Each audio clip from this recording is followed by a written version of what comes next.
Good afternoon, my dear students. Good afternoon.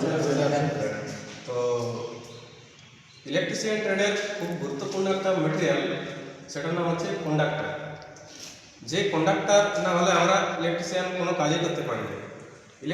আমাদের conductor কি হয়, কারেন্ট ফ্লো হয়। তো কন্ডাক্টরের সাথে তার কি দরকার, ইনসুলেশন মেটেরিয়াল দরকার। যেখানেই কন্ডাক্টর থাকবে সেখানেই ইনসুলেটর থাকবে। তো কন্ডাক্টর যখন আমাদের কারেন্ট ফ্লো হয়, যদি ইনসুলেশন না থাকে তাহলে কি মানে শর্ট সার্কিট হবে, শক লেগে যেতে পারে। তাই কন্ডাক্টরের সাথে আমাদের ইনসুলেটরের দরকার হয়। তো শুধু ইনসুলেটরের দরকার হয় না, ইনসুলেটরের সাথে সাথে ইনসুলেশন রেজিস্ট্যান্স ঠিক আছে কি নেই সেটাও থাকা দরকার।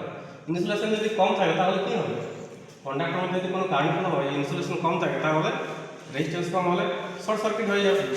তো ইনসুলেশন রেজিস্ট্যান্স একটা প্রপারলি থাকা দরকার। তো ধরো তুমি তোর একটা মোটর চালাবে, সেখানেও আমাদের ইনসুলেশন টেস্ট করা দরকার সবার আগে। সব থেকে চালানোর আগে ইনসুলেশন টেস্ট করা দরকার। তো আমরা আজকে দেখবো মানে একটা মোটরের মধ্যে ইনসুলেশন রেজিস্ট্যান্স ঠিক আছে কি নেই তা আমরা ভালোভাবে দেখে নেব। দেখো, এটা হচ্ছে একটা মেগা ইনসুলেশন রেজিস্ট্যান্স টেস্ট করা হয়। এটাতে কি হয়, রেজিস্ট্যান্স হাই রেজিস্ট্যান্স মেজার করা হয়। ইনসুলেশনে সবসময় রেজিস্ট্যান্স কি থাকে, হাই থাকে। হাই না হলে তো শর্ট সার্কিট হয়ে যাবে। তো হাই রেজিস্ট্যান্স মেজার করা কিসের সাহায্যে, মেগার সাহায্যে। তো মেগার সাহায্যে আজ আমরা ইনসুলেশন টেস্ট করে দেখাবো। রেজিস্ট্যান্স টেস্ট কীভাবে করা যায়। সবার প্রথমে আমরা কি করব, মোটরের যে ওয়াইন্ডিংয়ের মধ্যে ভিতরে কোনো শর্ট সার্কিট আছে ঠিক আছে কি নাই, যাতে ইনসুলেশন রেজিস্ট্যান্স ঠিক থাকে সেটা আমরা মেজার করব। যদি মানে শর্ট সার্কিট হয়ে থাকে ভিতরে বাই চান্স, তাহলে কী হবে, শর্ট সার্কিট হয়ে মোটরটা পড়ে যেতে পারে। তার জন্য আমরা ওয়াইন্ডিংয়ের সাথে ওয়াইন্ডিং কানেক্ট করে আমরা দেখব ইনসুলেশন রেজিস্ট্যান্স ঠিক আছে কি নেই। তারপর আমরা কি করে দেখব, ওয়াইন্ডিংয়ের সাথে বডি আমরা টাচ করে দেখব ঠিক আছে কিনা ইনসুলেশন।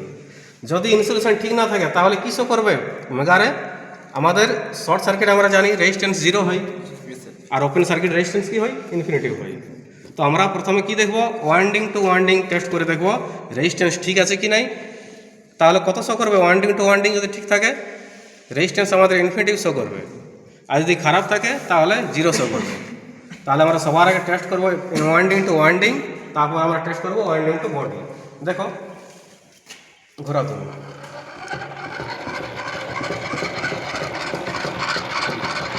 দেখো কত শো করছে, 0। মানে এইটা একটা ওয়াইন্ডিং, এই দুটো একটা ওয়াইন্ডিং, এই দুটো টার্মিনাল একটা ওয়াইন্ডিং, দেখো 0 শো করছে। আর এই নিচের দুটো টার্মিনাল হচ্ছে একটা ওয়াইন্ডিং। তো আমরা দুটো ওয়াইন্ডিং মানে এই ওয়াইন্ডিংটা আর এই ওয়াইন্ডিংটা আমরা দেখো কাজ করে দেখছি, কত আসছে, ইনফিনিটি। মানে দুটো ওয়াইন্ডিংয়ের মধ্যে যে ইনসুলেশন রেজিস্ট্যান্স সেটা একদম প্রপার ঠিক আছে। আর আমরা যদি এই ওয়াইন্ডিং সাথে এই ওয়াইন্ডিং টাচ করে দেখি তাহলে দেখো কত আসছে, রেজিস্ট্যান্স ইনফিনিটি। তাহলে এক্ষেত্রেও রেজিস্ট্যান্স ঠিক আছে। তাহলে আমরা জানতে পারলাম ওয়াইন্ডিং টু ওয়াইন্ডিং রেজিস্ট্যান্স ঠিক আছে।